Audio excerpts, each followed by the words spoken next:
Chapter 9. 1919. The war had seemed like it would never end. Then suddenly, it was over. The Balkan front crumbled in the wake of the armistice in Bulgaria at the end of September 1918. This time it was clear that it would not be possible to liberate enough additional forces from elsewhere to stem the tides in the southeast. The Central Powers had lost. Faced with defeat, the pre-war nationalistic tensions within the empire began to reappear even more forcefully. Now Czechs, Croats, Slovenians, Hungarians, and Serbs all sought political independence. Yuri Kricek argues that these tensions were amplified during the war because of the compulsory centralization of the KUK economy, which unilaterally benefited the industrial and financial establishment in Vienna and Budapest. The young emperor attempted to save what he could of the centuries-old order by making a peace offer to President Wilson on October 4th. 12 days later, in a last, desperate effort to reconcile his recalcitrant nations, Karl abandoned the traditional policy of his family and now tried to spearhead the opposition. He issued a manifesto announcing the reconstruction of Austria-Hungary as a federal state with autonomy for the lands of Czechoslovakia and Yugoslavia. The attempt failed miserably. In fact, his manifesto only compounded the crisis. It had been widely interpreted as proclaiming the dissolution of the empire and legalizing the secession of its nations. Rudolf Sieghardt later stated, "World history knows no similar case in which the dissolution of an empire has been organized in all forms from above." And in his last speech to the upper chamber of the Austrian parliament, the same writer summed up the ironic essence of the manifesto. "Even before the Austrian nations gave up their state, the state gives them up." 2 days after Karl's proclamation, the Entente replied that mere autonomy for Habsburg lands was not enough. The emperor had to give carte blanche to the secessionists and to the enemies of the monarchy. On October 21st, the revolution broke out in the streets of Vienna and in the following weeks spread to Hungary, Bavaria, and Berlin. The South Front collapsed when the Hungarian leader Mikhail Karoli called back the Hungarian troops, thus preparing a last-minute Italian victory on the battlefield. When Ludendorff's army surrendered on November 11th, 1918, Germany was no longer a monarchy and in a process of rapid political dissolution. Even worse was the fate of its southern ally. Austria-Hungary had been entirely wiped off the political map. The former Habsburg dominions, so rich in territories, individuals, and nations, had shrunk back to what? It was even difficult to pick a name for the territory that remained after national secessions had amputated most of the old empire. The leftover land hosted a population of 6.3 million, of predominantly German ethnicity. Obviously, it could no longer be called Austria-Hungary. Hungary was gone. Neither did it make sense to call it only Austria, because historically this name did not refer to national borders, but circumscribed the limits of the Habsburg possessions, Österreich, the Eastern Empire. The remaining citizens spontaneously baptized their land Deutsch Österreich, or German Austria. The name speaks to their uneasiness and lack of identity. The Emperor's manifesto had proposed that all nations of the empire establish national councils. The German members of the Reichsrat had immediately accepted the idea and formally met on October 21st in Vienna, calling their gathering Provisional National Convention of German Austria. In their second meeting on October 30th, then, the provisional parliamentarians had claimed for themselves the supreme control over the German-Austrian state. Even though they did not try to determine the form of the new state, Emperor Karl had not yet formally abdicated. They appointed a government composed of Social Democrats, Christian Socialists, and German nationalists. Leadership fell to the socialist Karl Renner, who became state chancellor in Austria's darkest hour. 12 days after the appointment of the provisional government, the emperor abdicated and left the country. The socialist parliamentarians pushed for both the immediate proclamation of a new republic and its unification with the German Reich, where the socialists were the leading political power. The leaders of the new state had no more urgent business than to dissolve that state. One day after the German armistice, the new German-Austrian Republic, in the very act of her birth, declared an Anschluss, annexation, joining the new German Republic. It was November 12, 1918. New battlefields. In the years preceding the war, the Social Democratic Party had sunk into political insignificance. By 1911 it had splintered into various national organizations and suffered a terrible setback at the Reichstag elections. But the war and eventual defeat had discredited the political establishment to such an extent that the Social Democrats, by virtue of their outsider status, now seemed to be the most important political force in the country, though elections could not yet be held to confirm the fact. Their hour of glory came at the very moment when they lost their eminent leader. Victor Adler died on November 11th, and Otto Bauer, the Austro-Marxist, who had debated bohm-bawerk as a student in his seminar, became the #1 party official. But while Bauer had the strongest backing within the party, he lacked support in the general population because of his youth and his radicalism. Leadership of the government therefore remained in the hands of the moderate Karl Renner until June 1920. The radicals under Bauer tried to push Renner to turn the political revolution into a social and economic revolution as well. They sought fully to nationalize the Austrian economy and to incorporate Austria into the German Reich, which was already under firm social democratic rule. When the attempts failed, largely because of Ludwig von Mises' personal impact on Bauer, as we shall see, the political climate in German Austria slowly reversed. Elections in February 1919 gave rise to a constitutional convention and showed the Social Democrats to be far less powerful than so many had believed. Renner was forced to admit the Christian Social Party's charismatic leader, Monsignor Ignaz Seipel, into his government, and Seipel's party would come to rule German Austria for most of the 1920s. In the dramatic winter before the elections, nobody saw those changes coming. People had more immediate concerns. The economic situation in the new Austrian Republic was even worse than in Germany. The average citizen lacked access to basic goods, especially potatoes, sugar, and coal. Traditionally, the Austrians bought these supplies from other parts of the former empire, from their Czech neighbors in the north, from the Hungarian and Galician plains in the east. But now these regions had gained political independence, and their new leadership brought international trade to a standstill. The war was lost, stomachs were empty, people were freezing to death, and there was no relief in sight. From a purely financial point of view, the German Austrians were the great losers of the war among all nations.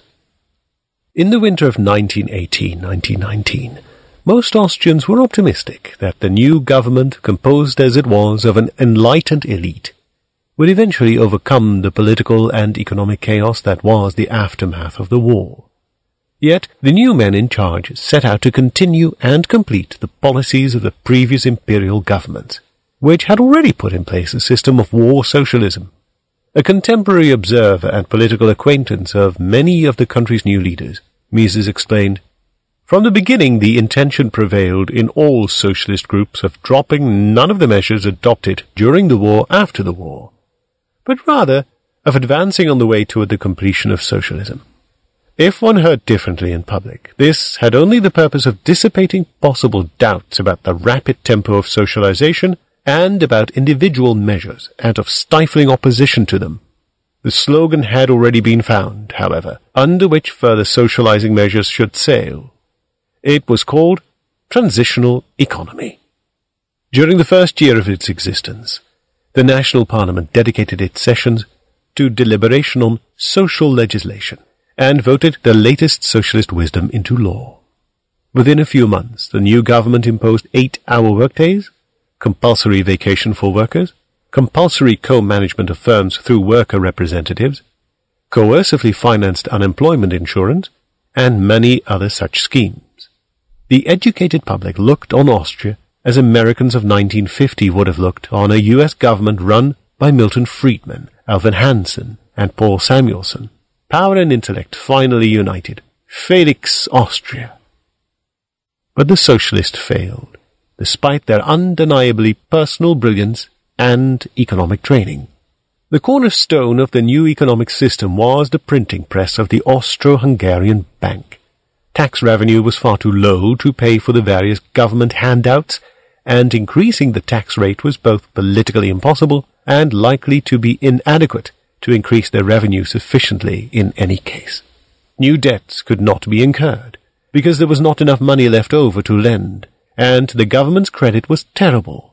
No one expected it to pay back the pile of debts it had amassed during the war.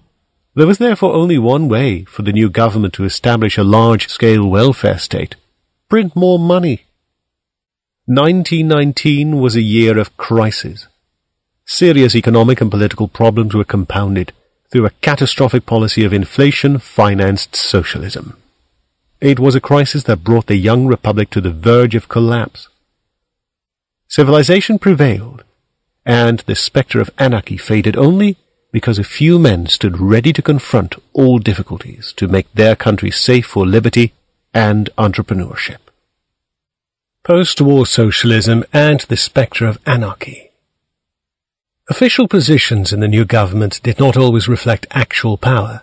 For instance, because of the support of the most militant groups within Austrian social democracy, Otto Bauer, who headed the Ministry of Foreign Affairs, was even more influential than Karl Renner, the Chancellor.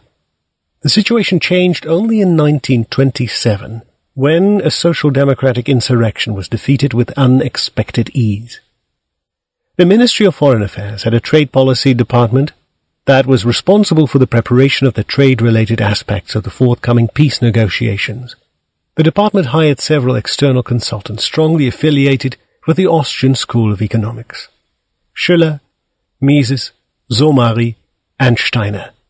Virtually all of the higher officials in Bauer's ministry, including Bauer himself, were Jews or of Jewish origin. On November 22, 1918, and again on January 11, 1919, the Vienna paper Reichspost insinuated that the ministry's takeover by Bauer, the Jew Dr. Richard von Schiller, a close relative of the recently deceased industrialist Tausig, and Schiller's subordinate Jews Dr. von Mises, Dr. Broda, and Dr. Steiner, was somehow unacceptable. Yet the fact was, as the Wiener Morgenzeitung, a Jewish national newspaper, pointed out, that Mises and Somari were Austria's most important currency theoreticians. Mises' long-standing personal acquaintance with Bauer, Lederer, and Schumpeter, former fellow students and colleagues from the War Economics Department of the War Ministry, was certainly one of the motives behind the decision to involve him in the new government. Another was that Bauer knew Mises was loyal to the Austrian state. Yet a third motive was the time-honored strategy of containing the most knowledgeable opponent of socialist schemes. But Mises' involvement was a double-edged sword. Had the war not taken place, or the empire not disintegrated, the government and the wider Austrian public would certainly have noticed his views on monetary affairs. After all, he had acquired a solid reputation as an expert on money and banking, and was also the spokesman for the Kammer on these questions. But now his views bore the stamp of political authority. While he could not say everything that he knew and believed, what he did say gained immediate and widespread attention. Still, his impact on actual government policy remained moderate. Mises' main mission was to lead tedious negotiations on pre-war and wartime financial obligations with foreign businessmen, bankers, and government representatives. Within the government, his colleagues sought his advice, but usually did not heed it. Mises often met with Bauer, Lederer, director of the Staatskommission für Sozialisierung, and Schumpeter, who became finance minister in the spring of 1919. In the case of Bauer, Mises' influence proved to be short-lived. It was limited to one decision, but it was a critical decision of overarching importance. It was solely due to my efforts that Bolshevism did not then prevail in Vienna. Only a few people had supported me in my efforts, and their help was rather ineffective. I alone managed to turn Bauer away from seeking union with Moscow. The radical young men who rejected Bauer's authority and were eager to proceed alone and against the will of the party leadership were so inexperienced, incapable, and torn by mutual rivalry that they could not even form a halfway viable Communist Party organization. The events lay in the hands of the leaders of the old Social Democratic Party, where Bauer had the final word.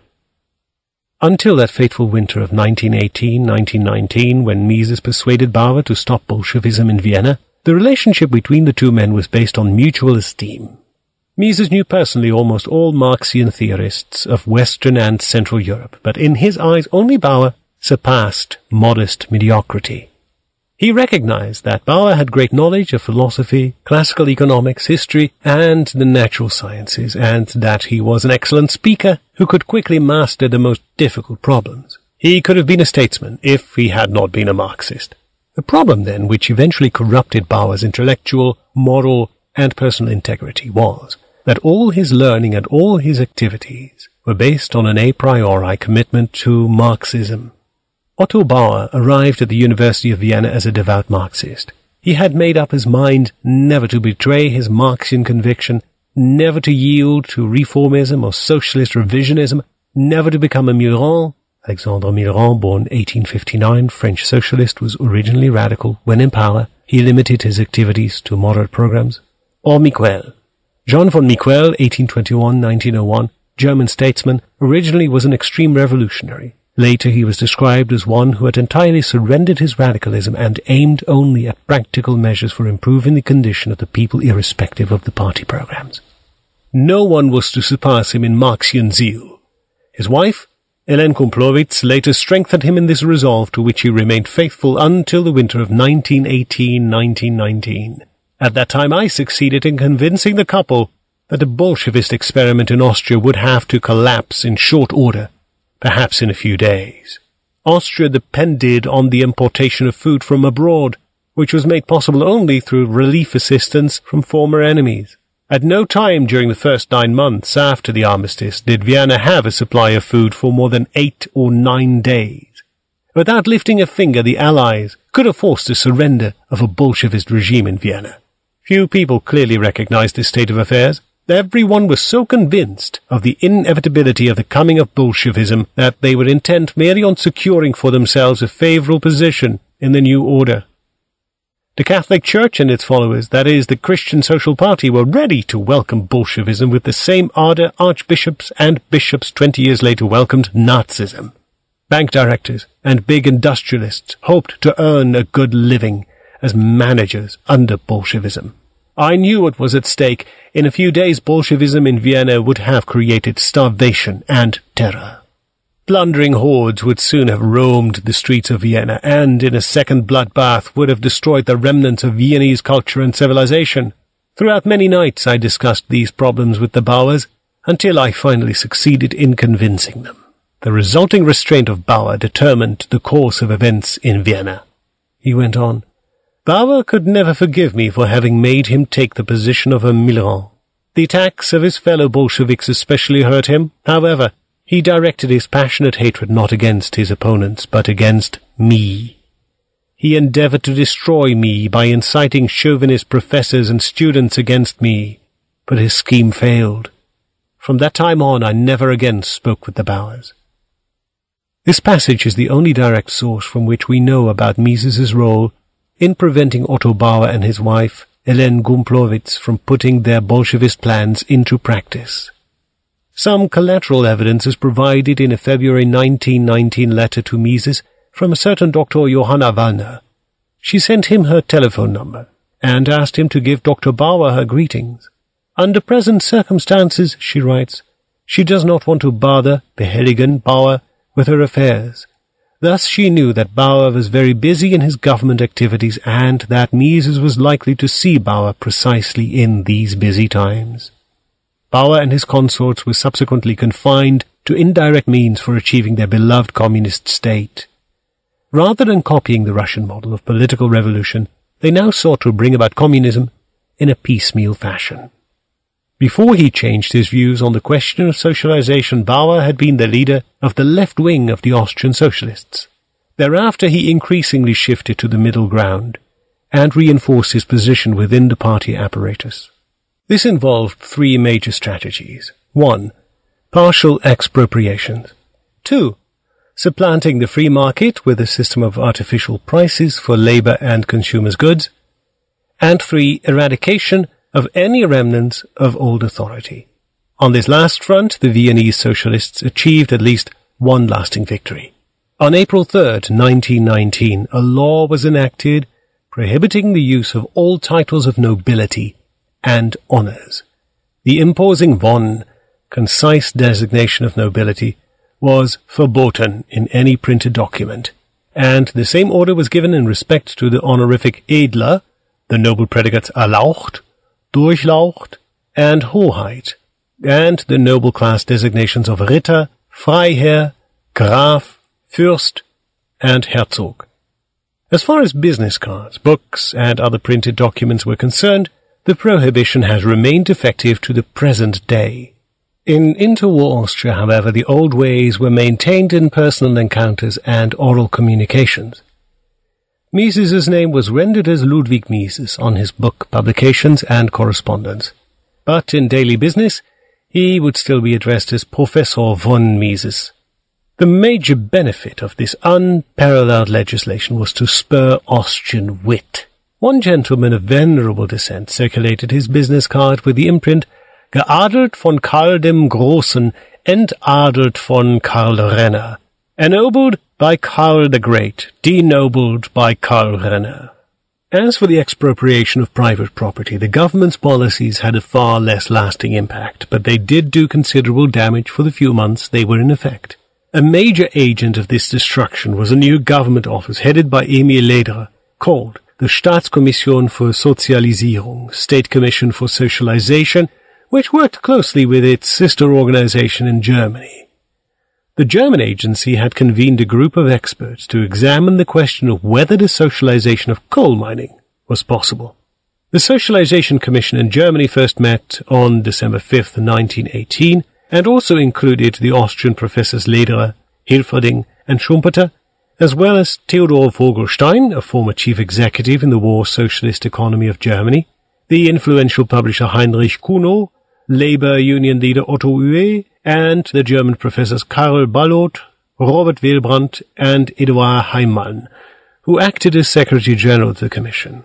By March 1919, similar committees had been established not only in Vienna, but also in Dresden, Munich, and Stuttgart.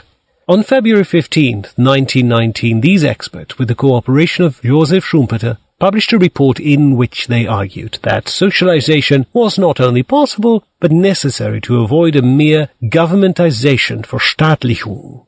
They made no attempt to explain the distinction.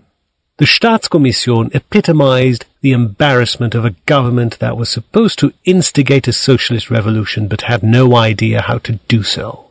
The members of the Commission knew they had to come up with a justification for its existence.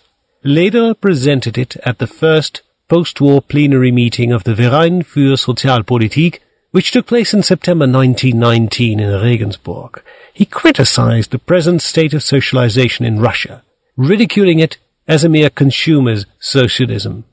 The great goal of the German-Austrian government must be to complete socialist transformation of the economy, for which Lederer discussed two strategies.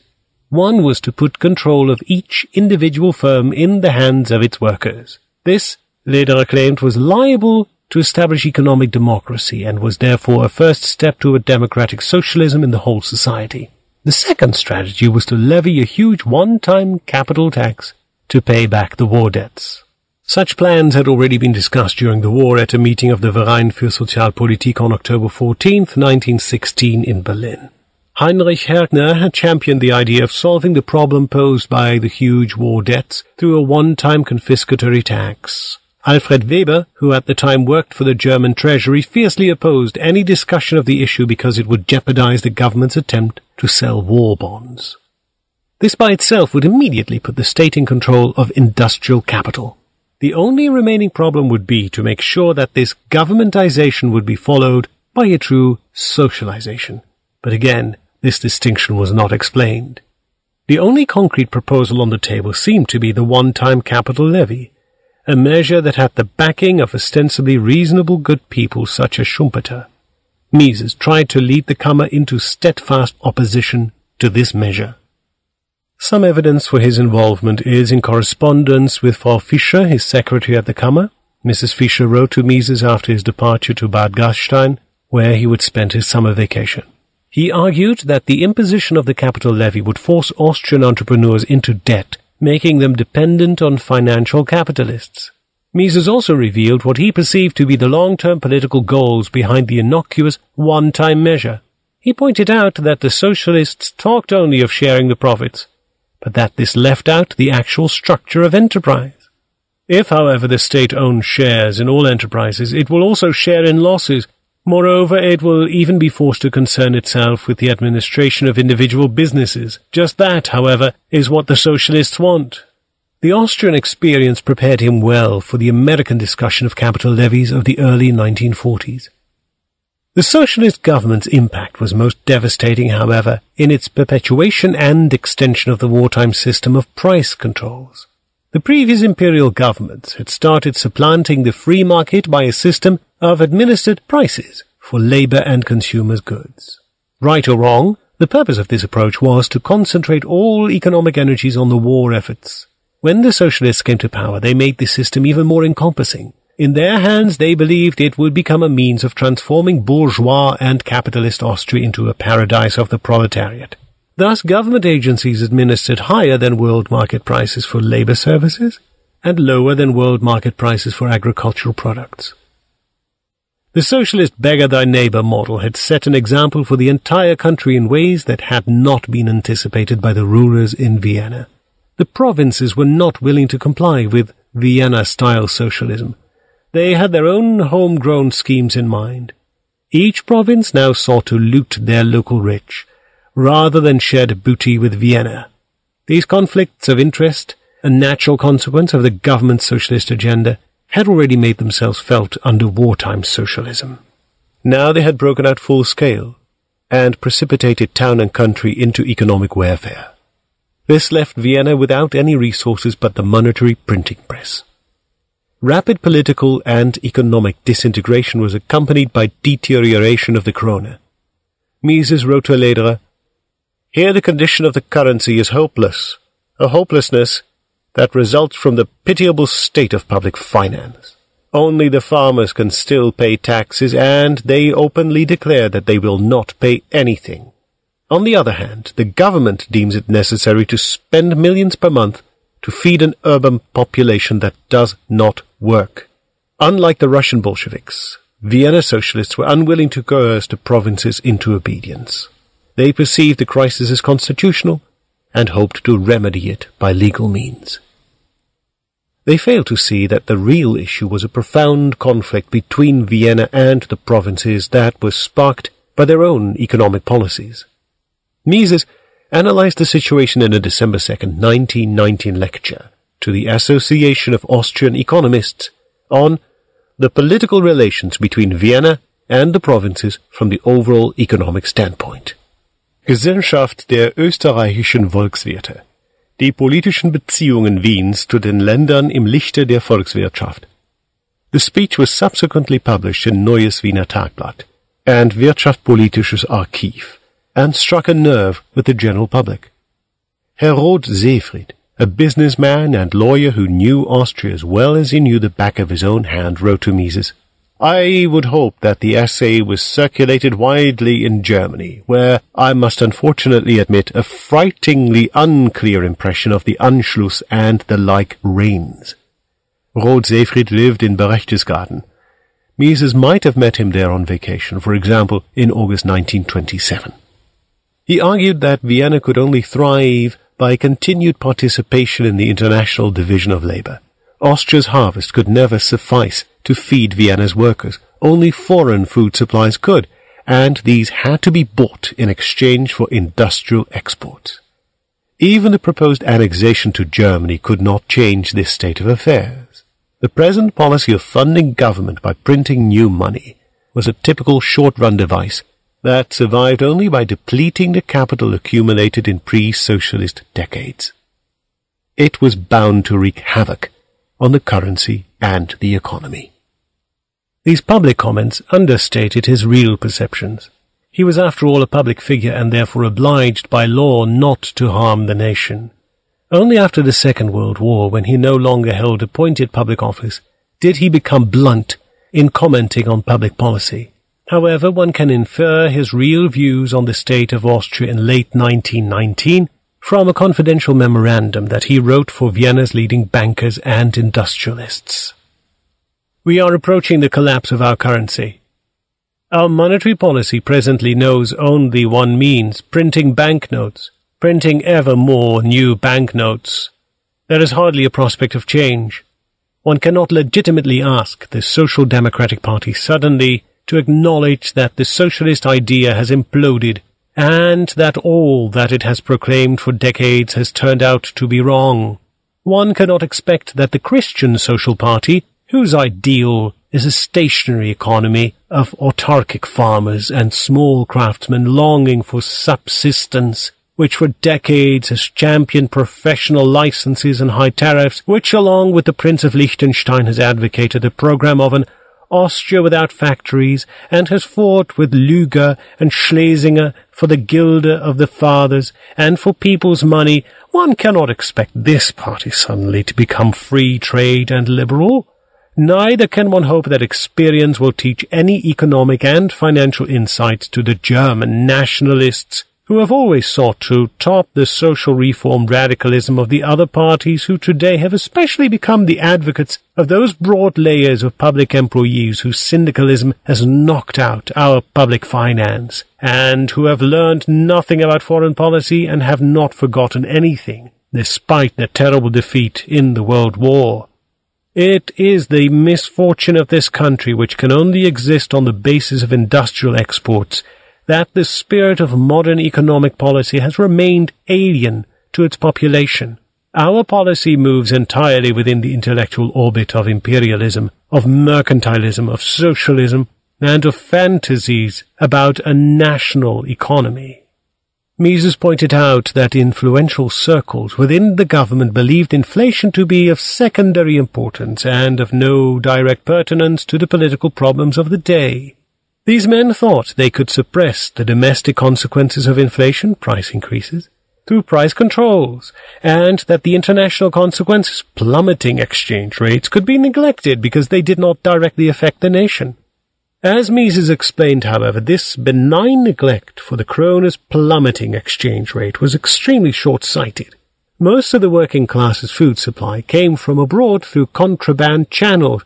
In fact, these black markets were all that was keeping the Viennese population alive. If no end was expected for the decline of the krone exchange rate, the contraband merchants would eventually refuse to be paid in krone banknotes. The consequence would be immediate and impose dire hardship on the urban masses. Mises went on, "Given the mentality of our population, this will infallibly lead to excesses. People will first plunder retail businesses, and then public buildings, bank palaces, and private apartments. The last feeble remnants of government authority will dwindle. Armed bands will attempt to rob the country, an attempt that will everywhere but in the immediate surroundings of industrial centres end in their bloody defeat, because today the rural population is armed and is supported by well-armed and disciplined local police forces. This anarchy within the country is the more dangerous because there are also great dangers threatening from abroad. Excesses perpetrated by the popular masses can easily lead to hurting foreign citizens, from which many a pretext may be derived for an invasion by foreign troops. It is true that the Entente does not care much for the state of our country, and also that her present military weakness prevents her from intervening. But things are different in the cases of Hungary and Czechoslovakia. Both states control powerful and well-trained armies. In both countries, chauvinistic prestige considerations make for an eagerness to occupy parts of German Austria and Vienna in particular. The Czechs are embarrassed by the fact that they did not gain their independence through glorious military achievements. Not without reason, the Czech militarists consider the Czech army's cowardly running away from Hungary's Bolshevist troops a dishonor that they want to make good for. The Magyar troops, too, are eager for national glory. Both Czechs and Magyars will seize any opportunity to retaliate for the alleged injustice that Vienna has perpetrated on them. In truth, the Czechs seek revenge for the heavy disappointments occasioned by their young Czech state, and the Magyars seek revenge for the plunders that the Romanians have carried out in Hungary. Mises knew what he was talking about when he mentioned Hungarian appetites for invading Vienna. In the early summer of 1919, he led negotiations with representatives of the new and, as it turned out, short-lived communist government of Hungary concerning the property rights of Austrian citizens in Hungary. The official leader of the Hungarian delegation was the ambassador to Austria, but this man rarely took part in the meetings, and thus the real leaders on the Hungarian side were one Dr. Gorug and one Dr. Polanyi. Gorug was a colorless bureaucrat without any strong political feelings, but Polanyi had a brilliant mind and was a convinced communist who clashed at many meetings with Mises, often in long discussions of fundamental questions of social philosophy. Much later, in February 1924, Karl Polanyi sent Mises his paper Sozialistische Rechnungslegung, which had been published in the Archiv 49 in 1922, and asked Mises for an off-print of his critique of this article. Polanyi by then lived in the 7th district in Vienna. His letter did not sound very clear. One can guess that these clashes concerned not only socialism and capitalism, but also the injustices that Vienna had perpetrated on Hungary. Mises therefore knew that the slightest military weakness in truncated Austria was likely to culminate in a Hungarian invasion. The present Austrian army was too weak to prevent it. The German army could be relied on, but the Entente probably would not allow its intervention. At any rate, precious time would be lost with diplomatic negotiations, enough for a plundering expedition to Vienna to escape unpunished. Vienna was in fact invaded before the Treaty of Saint-Germain-en-Laye was signed in September 1919. But the invaders were not Czechs or Hungarians. They were Italian troops who forced their way to Vienna to plunder its art collections and libraries. The Hungarian communists certainly would have followed suit, but they were ousted by a counter-revolution. The treaty then put some constraints on Czechoslovakia and Hungary. A foreign occupation had thus been ruled out, but the internal dangers could not be stopped. Continued funding of the government's socialist experiments by rampant inflation was likely to lead to complete social breakdown within the country, and possibly to a communist Bolshevist insurrection. Pro-government emergencies. Mises was one of the few men who understood that the inflation itself and the inflationary mentality it had produced were the greatest political burdens the war economy had bequeathed to the new republic. But in the socialists' eyes he was merely a competent technician who knew the money machine well, and during the first months of his involvement with the new administration, Mises did in fact play this role faithfully, preventing on several occasions Austria's fall into lawlessness. Mises knew that funding the government by printing money contradicted all established principles of public finance. As he had explained in Theory of Money and Credit, it was a risky and temporary expedient. If kept up, it had to lead to hyperinflation. Still, as things stood, he believed it was the only way to maintain law and order in Vienna. Government expenditure is today considerably higher than government revenue, and all effort to limit expenditure and to increase revenue until the budget is equilibrated encounter almost irresistible political difficulties. Under such conditions there is hardly any other solution but to put the printing press directly or indirectly to the financial service of the state, and to provide, by the issue of banknotes, those means that cannot otherwise be provided. It was not the only time Mises would justify and implement emergency monetary policies that are difficult to reconcile with classical liberal principles. In accord with F.A. Hayek, one could call such positions desperado policy. It is essentially the policy of the desperado, who has nothing to lose and everything to gain from a short breathing space. But keep in mind that Mises approached policy matters from a utilitarian point of view. Strictly speaking, there is no such thing as scientific, classical liberal principle from his perspective. There are only effective and ineffective policies. Using the monetary printing press in the winter of 1918-1919 was the only suitable way to keep the government going, he thought. There was also a different sort of emergency, that seemed to require a greater use of the printing press. A few months after the political disintegration of the Habsburg Empire, the monetary and financial disintegration followed suit. The war bonds had in fact been underwritten mainly by ethnic Germans, who tended to represent the wealthier urban population of the country. At the end of the war, cash holdings were largely concentrated in predominantly non-German rural areas. The black market had moved food into the cities and cash out into the agricultural countryside. It is not surprising that one of the first measures of the new national government was to deny responsibility for the war debts incurred by the empire. It was a simple political decision that seemed to entail only advantages for their main constituencies, which were the anti-German movements of the seceded territories.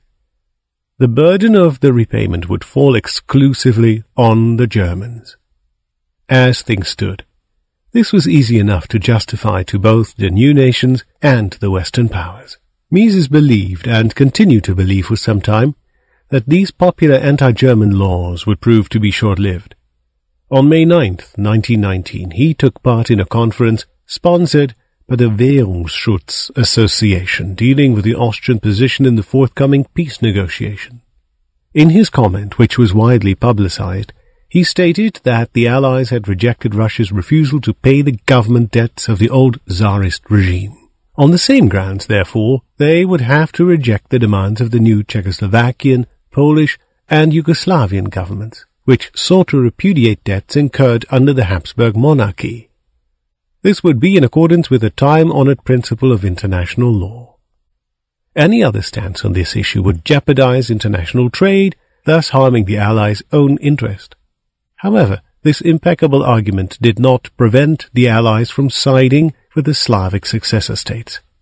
Hatred is often stronger than self-interest. The bondholders soon realized that the small Republic of Austria could not bear the burden of all the war debt on its own. They turned to redeeming their bonds at a discount for cash at the Austro-Hungarian Bank, and the bank granted these requests without fail, printing any quantity of additional banknotes to accommodate the wishes of the bondholders. Thus, the urban bondholders had saved at least some fraction of their investment, whereas the rural cash owners saw the purchasing power of their money holdings shrinking under the relentless influx of new money. Whether or not the Yugoslav, Czechoslovak, and Hungarian leaders had considered the possibility that the central bank could use its control of the production of krona banknotes to counteract their scheme, there was now only one way out for them. They had to abandon the Austro-Hungarian bank's currency and establish their own. Technically, this involved stamping the krona notes circulating in their territories, thus making them identifiably separate currencies.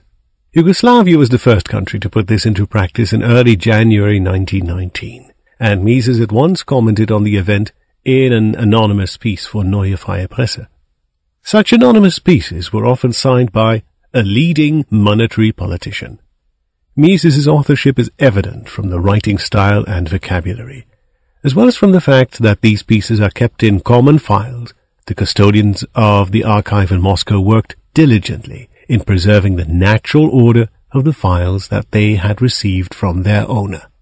He anticipated what the next move would be. Yugoslavia, for example, would use a part of its cash surplus to buy financial and other assets in the countries that still used Austrian kronen. This would, number one, increase Yugoslavian wealth, trading bad paper for real goods, and number two, provoke a price increase in Austria, from which the Yugoslav economy would be protected because of its separate currency. Such a post-war inflationary reflux of krona notes had been a constant fear during the wartime expansion of the krona currency area. Now it was a reality. Mises started campaigning for immediate countermeasures. The only effective strategy for Austria was to do the same thing, stamping the krona notes circulating in its territory, and thus creating a separate Austrian currency. In a truly grotesque episode from mid-January 1919, the champion of sound money provided hands-on support for banknote production.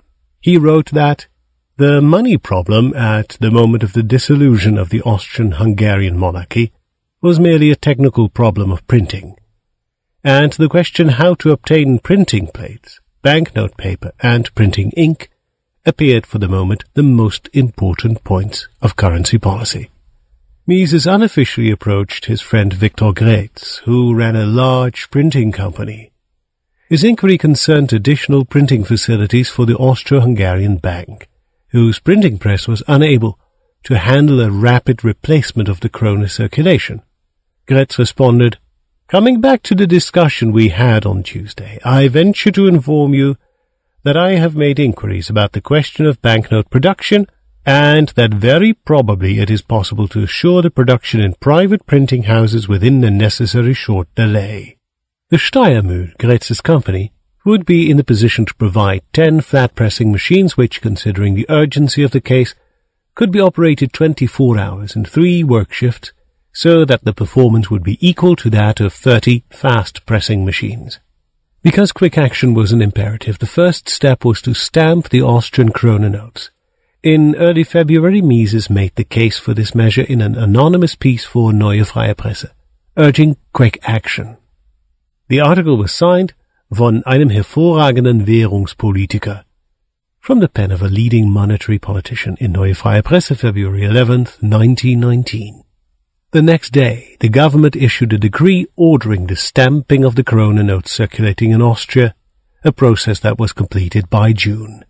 When the Czechoslovak government started stamping its notes in late February, it was clear that the Austrians had not acted precipitously. Mises probably commented on this event too in a piece for Neue Freie Presse. Mises explained the matter in detail in an article he prepared for the Verein für Sozialpolitik on the question of currency union between Germany and Austria. This is the paper already quoted as Der Wiedereintritt Deutsch-Österreichs in das Deutsche Reich und die Währungsfrage. Austria's re-entering into the German Empire refers to the years before 1867, when its Kronländer were part of the Deutscher Bund German Federation.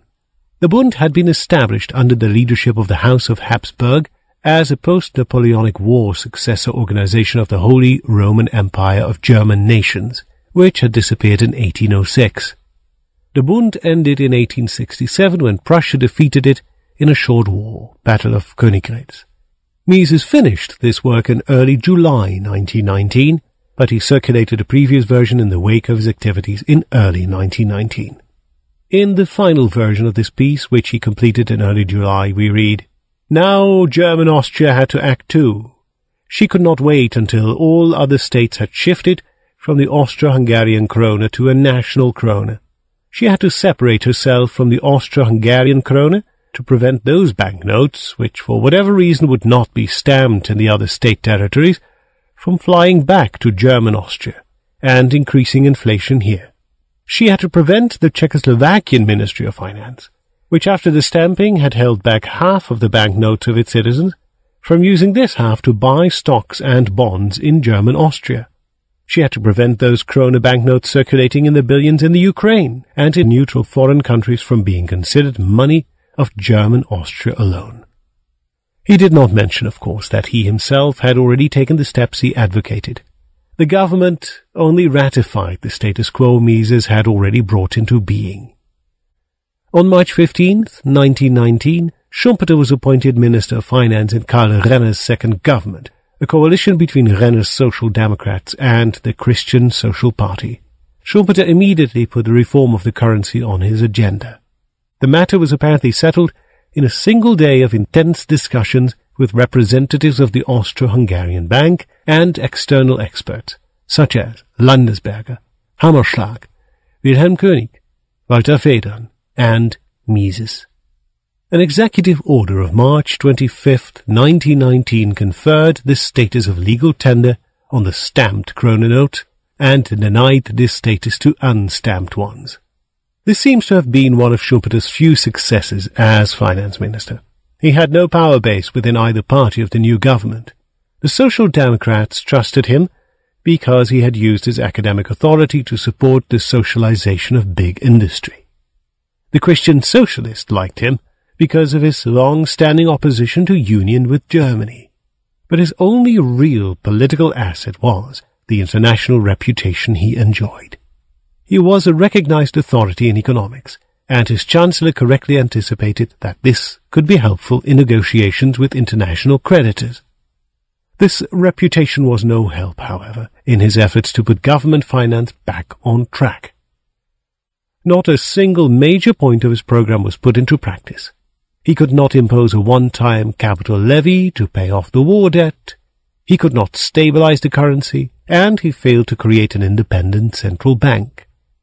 After the other cabinet members denied support for his financial program, the luckless Schumpeter threw in the towel and quit the government on October 17th, 1919. To its sound money. The stamping of the krona banknotes had prevented a catastrophe, but the great remaining question was, of course, how Austrian monetary policy and public finance could be restored to sanity. This had to happen quickly, but the average intellectual saw no way out of this mess. Stopping the printing press seemed to imply the destruction of firms and laborers. From a theoretical point of view, it is correct to put the principle of economic freedom into practice. But this principle cannot be realized because of the destruction of great masses of entrepreneurs and laborers that would result from it, without revolutionary changes. Thus, the political consequences of putting this principle into practice would prevent it from having its effect. This is Emil Lederer, commenting in correspondence on Mises' paper Zahlungsbilanz und Wechselkurse, Balance of Payments and Exchange Rates. In reality, this destruction would not have been harmful for the workers. Stopping the inflation would have left intact the physical production facilities, and thus the source of the laborer's income, the production sites, factories, and other producers' goods would merely have changed owners. What the inflation did was to prevent such a sweeping redistribution of capital goods from the economic establishment to private entrepreneurs. In a profound sense, the socialist status quo was not pro-working class, but pro-establishment. From this point of view, the argument that Mises' anti-inflationist endeavors were politically unfeasible was clearly about what was, and was not palatable to the powers that be. He began an anti-inflation campaign in the winter and spring of 1919. His greatest asset was the readership of the liberal Vienna press, a well-positioned audience. His status as a recognized authority on financial matters put the stamp of officialdom on his pronouncements, and he was therefore a carefully read commentator on current events. So carefully read that he preferred to publish some of his pieces anonymously. Mises gladly accepted an offer from his friend Viktor Graetz, who ran a major printing company and published the daily newspaper Neues Wiener Tagblatt. Graetz had no competent journalists to cover economic policy and monetary policy in particular, and thus wanted Mises to write for his paper. The prolific Mises already wrote on monetary policy for the Neue Freie Presse. In those days of heated activity, Mises was often asked to deliver on the same day, and seems to have complied, but Graetz offered attractive terms. Mises would dictate his articles to a stenographer, who would come every morning between 8 and 9 o'clock to his apartment. Moreover, Mises would not have to sign the articles, and there would be no indication that they were written by a non-staff author.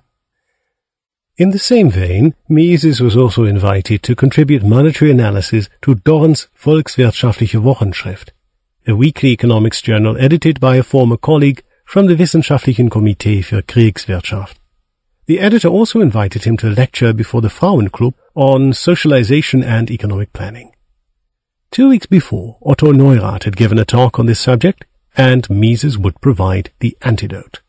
He also gave public lectures on these problems, almost exclusively to educated audiences, lawyers and businessmen, not politicians, who were taken with his personality and lecture style. For example, in the lecture he gave on May 2nd, 1919 on means and ends of currency policy, he addressed the members of a commercial association. The talk was apparently very successful, and dealt a heavy blow to the inflationist party. Mises gave many more talks of this nature during the year. for example at a common meeting of Austria's Chambers of Commerce in October 1919. One of the obstacles he had to overcome was that the inflation's effects were not yet visible. In Germany and Austria, price control suppressed domestic price increases, thus limiting the most noticeable and painful consequence of inflation to the decreasing number of unregulated markets and to black markets. The public is thus deceived, and fallacious doctrines take hold. These fallacies in turn lead to bad policies, in particular to foreign exchange controls. The only official evidence that something was wrong with the krone was the constant decline of exchange rates, in particular with the currencies of neutral countries. Yet the champions of inflation successfully prevented this fact from alarming the public. They argued that the declining exchange rate resulted from the mechanics of the balance of payments, and that there was no necessary relationship between increases of the money supply and the exchange rate. In two papers, Mises gave a concise refutation of this balance of payments theory and made the case for the quantity theory of money. He pointed out that all shortcomings of the quantity theory could not affect its main tenet, that there is a positive relationship between variations of the quantity of money and variations of the price level. These articles, The Quantity Theory of Money and Balance of Payments and Exchange Rate, appeared in a low-circulation professional journal, and Mises had to be very cautious in wording his critique to protect these papers from the government censor. Nevertheless, his frontal attack on the monetary status quo encountered fierce resistance from several practitioners of economic policy, including Siegfried Rosenbaum, the director of the Anglo-Austrian Bank and main sponsor of Walter Federn's journal. But the spell was broken. Mises's papers were widely read and discussed in the following years. Their circulation could have been even larger if Mises had not prevented new printings of Balance of Trade and Exchange Rates, which he intended to integrate into the second edition of the Theory of Money and Credit. In a parallel effort to a sound money campaign, Mises worked out two plans for monetary reform, an official one proposing action for normal times, and a secret contingency plan in case of a sudden emergency. The monetary problem that virtually monopolized the attention of the Austrian government and public in the first few months of the Republic was a proposed currency union with Germany. Prevailing wisdom and the angst Austrians felt from a lack of political or national identity after the collapse of the empire had it that Austria was incapable of solving problems without assistance from her big brother to the north. Mises was charged with defining the Austrian position for the upcoming negotiations with the Germans, and was invited to contribute an expert report on the question to a special Verein für Sozialpolitik volume that analyzed the Austrian economy. The volume was meant to give a summary of the situation in Austria, and thus serve to inform a larger German public about the specific conditions of their neighbors to the south. The technical details of Mises's report are still relevant to the modern world of paper money. He pointed out that all problems of Austria's proposed monetary unions with the German Reich arose from the fact that both countries presently used paper monies. A currency community of two states on the basis of a paper currency is hardly feasible if there is not from the very outset the intention to abstain from any further inflation, and if this intention is not strictly put into practice, as soon as inflationary measures are resorted to add to the state treasury, there must arise differences of opinion about the distribution of the new quantities of money that are to enter circulation. The only example of such a currency community based on paper money was the Austro-Hungarian dual monarchy, which had been established in 1867 and featured two states using the same currency, namely the currency of their common predecessor, the Kaisertum Österreich. Yet this currency community could be successful because it was based on the principle that the total quantity of banknotes in circulation could not be increased. Thus, distributive conflicts were avoided from the outset. But if the proposed currency union involved any inflationary measures, the only way to avoid such distributive conflicts was to establish a common financial administration, he thought. It is therefore clear from the outset that German Austria's adoption of the German Reich's currency can begin only once the political unification has been, if not achieved, then at least unchangeably decided. It was Mises's position that Austria should be granted a special subsidy during the first years of the unification, because Austrians had made greater contributions to the war effort and had suffered more from defeat. Also, the financial agreement between the two states had to allow Austrian entrepreneurs to redeem discounted war bonds at the central bank. This was absolutely essential because they had invested much more of their capital in war bonds than had the German entrepreneurs. Mises insisted on these 2 points, mentioning each of them twice in his 25-page report. As for the ratio for the conversion of kronen into marks, Mises argued that it should be based on the prevailing market exchange rate between the two currencies. The ratio would also have to account for the future redemption rate of marks into gold. He recommended that this rate be based on the prevailing mark price of gold. Attempts to re-establish the pre-war rate would hurt exports, which would be devastating under the present circumstances, especially for the Austrians. The transition from the present state of two independent paper monies to the desired currency union could most suitably be achieved through the intermediate creation of a mark exchange standard. In this scheme, the Austrian central bank would start redeeming its notes for marks, thus making kronen de facto money substitutes for marks.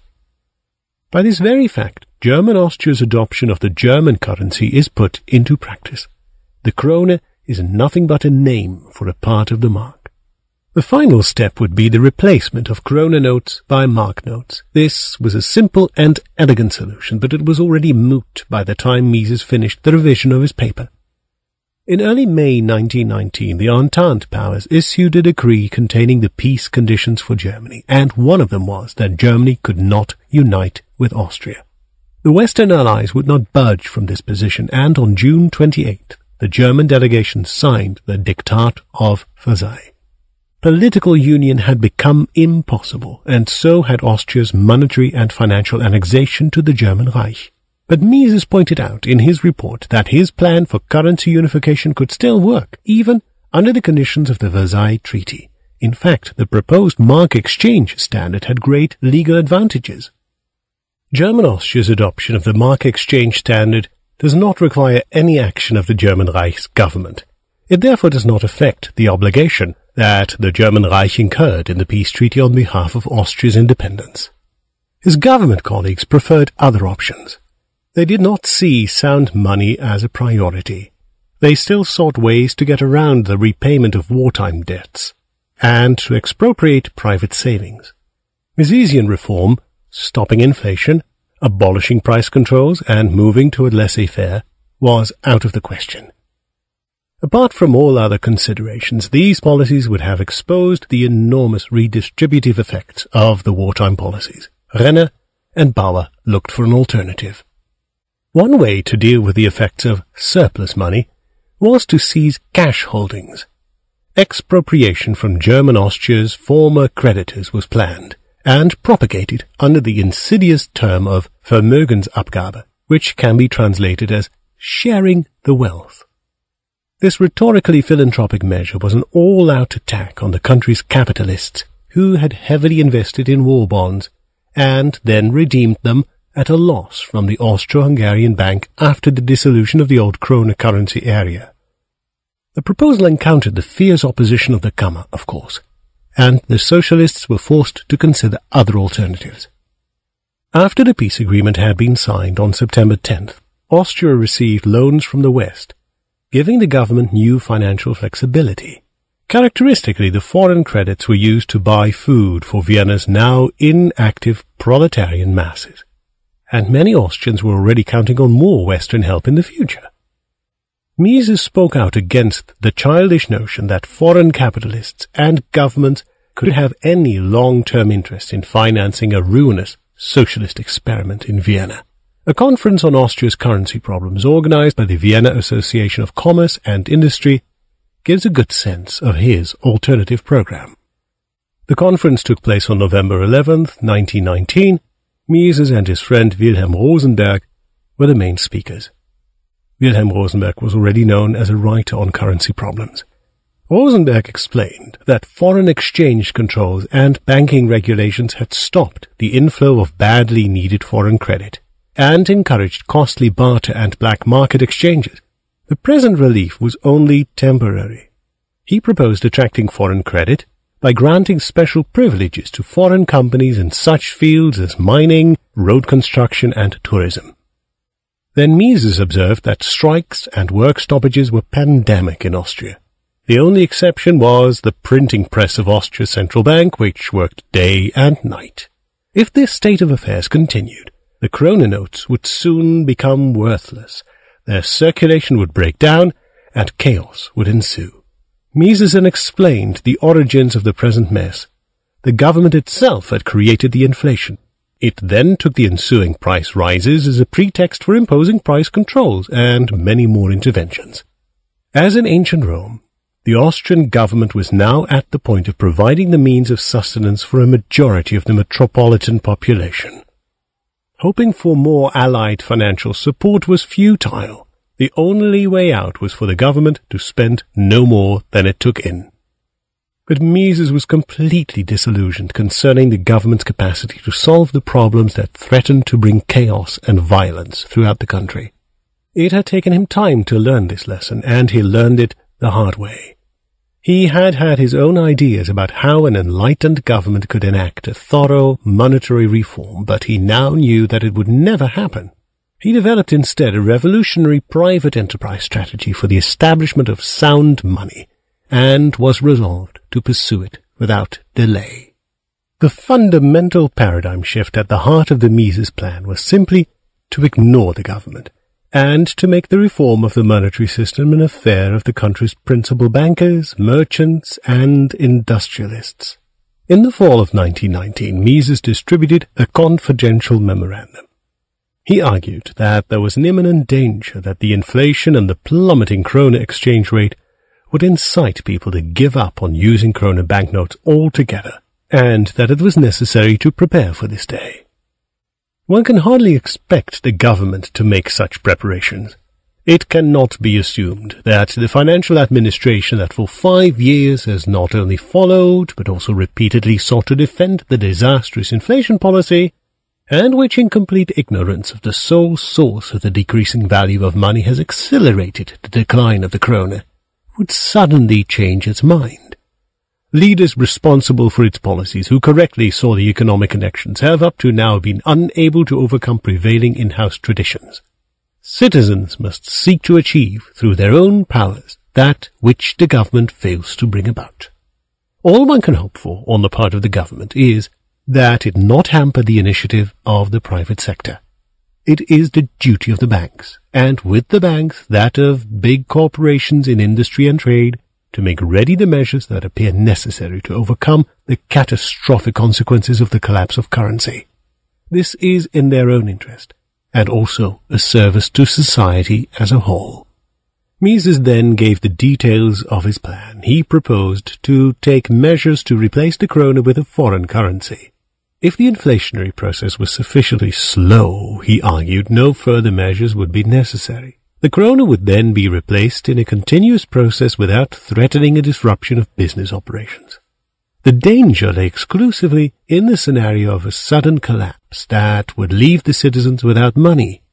In this case, disruption could ensue and lead to misery and violence. It was in anticipation of this possibility that he urged the Austrian entrepreneurs to seek a credit of 30 million Swiss francs that could be used for the payment of 1 month's worth of wages and for retail payments. Moreover, it was of utmost importance that this sum be available in very small denominations, lest it be useless for the man on the street. Austrian law did not allow this, but in the emergency scenario underlying the Mises plan, such legal considerations would be secondary, and he urged his readers not to despair about the possibility of such an emergency, but to see it instead as an opportunity for political improvement. Political ideas that have dominated the public mind for decades cannot be refuted through rational arguments. They must run their course in life and cannot collapse otherwise than in great catastrophes. One has to accept the catastrophic devaluation of our currency as foregone. Imperialist and militarist policy necessarily goes in hand with inflationism. A consequent policy of socializations necessarily leads to complete collapse of the monetary order. The proof is delivered not only through the history of the French Revolution, but also through the present events in Bolshevist Russia and a couple of other states that more or less imitate the Russian example, even though they do not display the atrocious brutality of the Jacobins and Bolshevists, but prefer less bloody methods instead. As unbecoming as the collapse of the currency is in its consequences, it has the liberating effect of destroying the system that brings it about. The collapse of the assignat was the kiss of death for the Jacobin policy, and marked the beginning of a new policy. In our country, too, a decisive change of economic policy will take its impetus from the collapse of the currency. Without knowing it, Mises had spelled out here an idea that many years before him Karl Menger had stated in a private note, saying that ideas must run their course. F.R. Hayek discovered this note at the beginning of the 1930s, when he worked on a new edition of Menger's works. Mises later referred to this note in the historical setting of the Austrian School of Economics. Vienna circles. Mises's main occupation was still that of a Kammer secretary, in which capacity he profited from the government's attempt to democratize Austria. The egalitarian wave reached the Kammer during the year 1919 and was eventually voted into law on February 25, 1920. The Kammer was now renamed the Lower Austrian Chamber of Trade, Commerce and Industry, and all members now had equal voting rights, irrespective of their tax bill. The internal organization of the Kammer's executive office was also changed.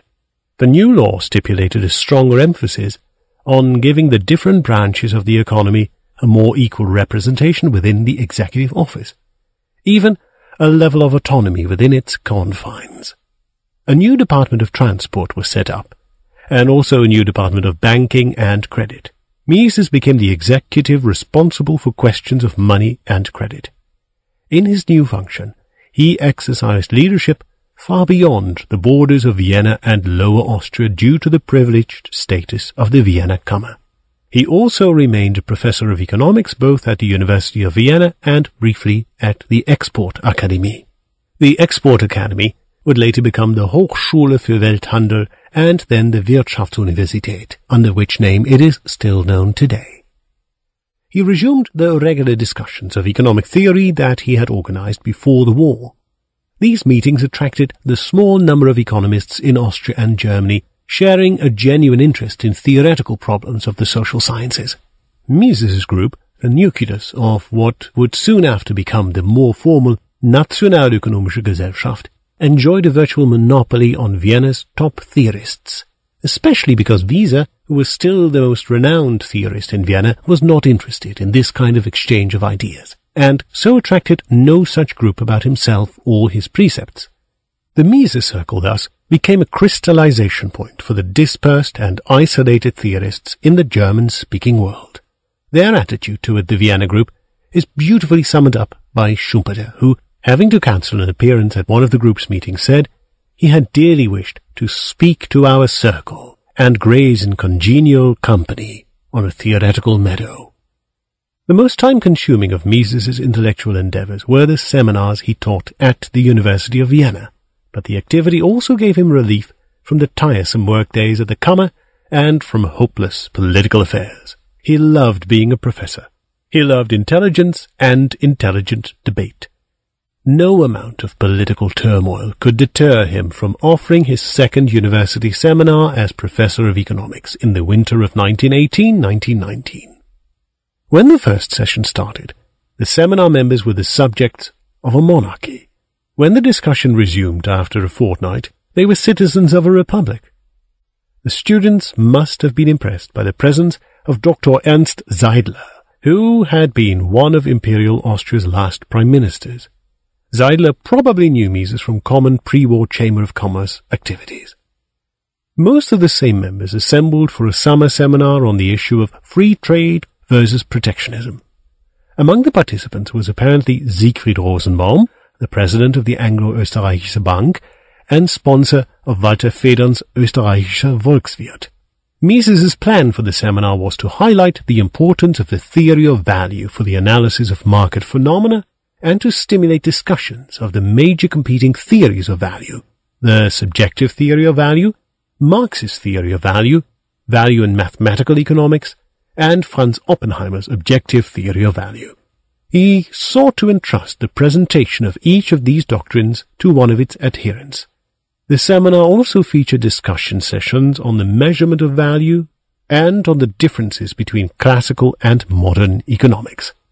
Rather than taking into account only the most recent articles published in the most prestigious journals, Mises used the seminar to introduce the students to important classical authors. He also encouraged them to do outside research and write articles on particular topics, and offered his assistance with these tasks. He urged them to read broadly without any specific goal or particular agenda, a principle he advocated all his life. He tried to be helpful in various ways, from lending books out of his personal library to finding suitable employment for his students after graduation. Despite the war and its aftermath, Vienna had remained a great center of learning. Besides the Austrian school of economics, which continued to thrive under Wieser, Mises and Meyer, there were Austrian or Vienna schools of theoretical physics and philosophy, Moritz Schlick, of law, Kelsen, psychoanalysis, Freud, Adler, history, Dobsch and young Otto Brunner, and art history, Max Dvorak and Josef Strigowski. But while Mises' classes at the university were a great opportunity for students to become acquainted with theoretical economics, the lectures and exercises were necessarily limited to an elementary level. Starting in 1919, the University of Vienna offered a new degree in government sciences with a strong emphasis on economics. Students had to attend 6 semesters of courses in economics, public finance, economic history, statistics, general theory of the state, public administration, and international law. To obtain the PhD in government sciences, they then had to write a dissertation and undergo 2 thorough exams. Mises therefore sought to establish a private seminar for the discussion of more advanced problems. Many such private circles existed in Vienna, and their characters differed widely depending on those involved. Some pioneers of various disciplines had instituted private seminars to train their followers in small group sessions. This was the case, for example, with Sigmund Freud, who had already started a group before the First World War, and also for the post-war circle of Hans Kelsen. Other private scholarly circles did not feature a central figure.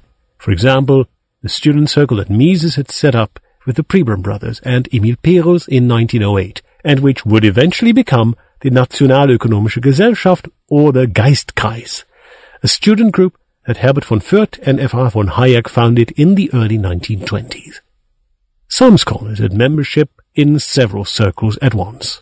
For example, Felix Kaufmann, a student of Hans Kelsen's and later an assistant professor under him, was a member of the law-oriented Kelsen seminar, the social science-centered Mises seminar, and the philosophical Vienna circle.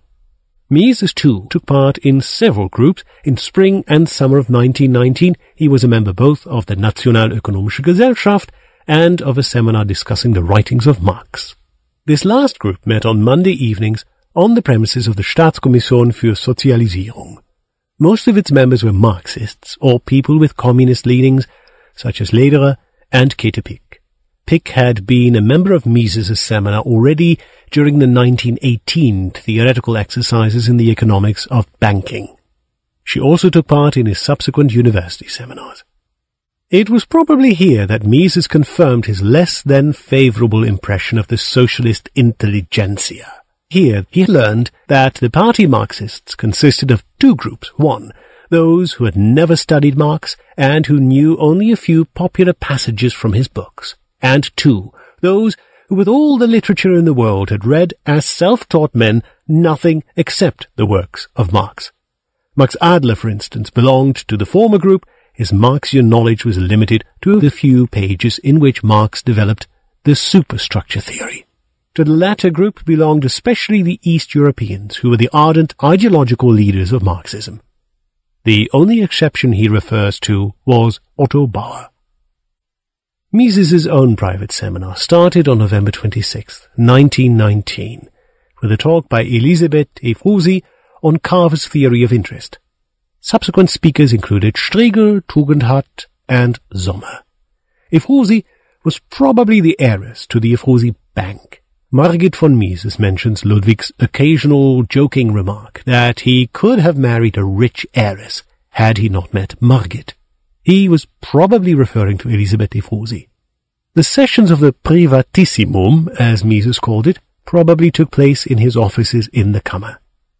In any case, this is where the seminar met in later years, when admission would be limited to participants with a doctoral degree.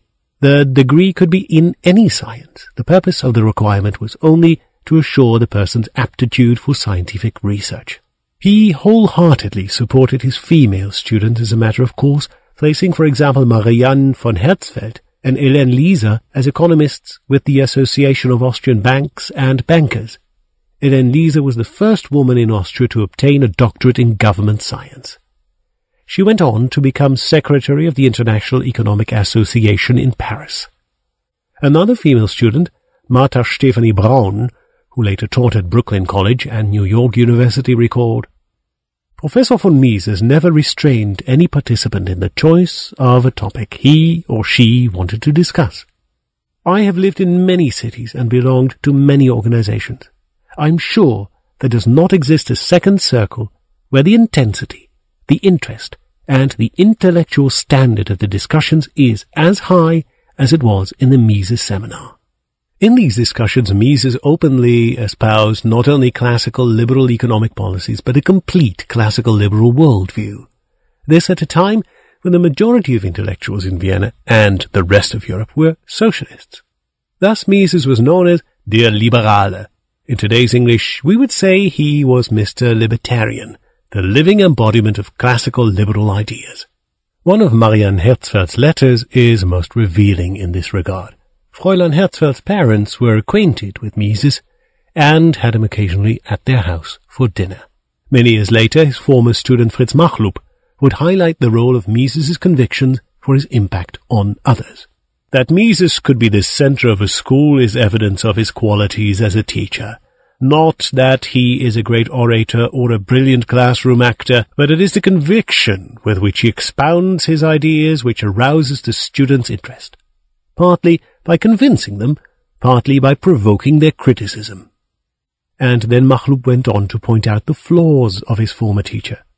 He is usually too reserved, and all buttoned up, so to speak. Someone who meets him for the first time may be repelled by his apparent coldness, or some lack of sympathy. People who know him better know that he is fully sympathetic. He is a man unwilling to make compromises, even if such compromise might be to his material advantage. He will stick stubbornly to his convictions. Although I feel this is really a merit, it sometimes antagonizes people. Mises did occasionally show his anger, addressing a view that he opposed, but apparently he did not let intellectual disagreement turn into personal resentment. He realized that progress must necessarily involve disagreement between the newcomers and the establishment, and thus he encouraged talent regardless of orientation. For example, at the end of the 1920s, Mises recommended mathematical economist Ewald Schams for a Rockefeller Fellowship, praising him as one of the ablest younger economists of our country. In May 1931, Schams was a Sektionsrat in Vienna. Before that, he must have spent some time in Paris, maybe on a Rockefeller Fellowship. He also recommended Paul Lazarsfeld, the director of a small private outfit dedicated to research into economic psychology, the Österreichische Wirtschaftspsychologische Forschungsstelle, of which Mises was a board member, who advocated methodological and political views almost the opposite of those cherished by Mises. The names of some of his Vienna junior research associates have indeed become legendary in the post-Second World War period. Hayek, Haberler, Machlup, Schütz, and Morgenstern, to name just a few. Although these men were usually the official students and collaborators of Meyer and Spann, it was in working with Mises that their theoretical work developed and flourished. It is characteristic of their relationship with Mises that they approached him without any submissiveness. Spann, Meyer, and Kelsen seem to have dealt with their students in a very different way. It is in this regard very revealing to compare Murray Rothbard's biography of Mises with Rudolf Metall's biography of Kelsen. In those days he also witnessed the ascendancy of his great rival, Ottmar Spann, who was appointed as a full professor of economics and gave his inaugural lecture on May 5th, 1919. Ottmar Spann's lecture was printed in the same year under the title Vom Geist der Volkswirtschaftslehre, and later reprinted as an appendix to the third edition of Fundament der Volkswirtschaftslehre. Spann professed a worldview diametrically opposed to methodological individualism. His method, which he called universalism, claimed the importance of starting social analysis with the contemplation of larger wholes, and treating the individual elements of human society as secondary. Such rivalries and disagreements were commonplace, and were not limited to the university. The intellectual organization of early 20th century Vienna was a network of dozens of teachers professing their views to disciples and followers in private settings. The system exemplified the intellectual abundance that results from a free market of ideas.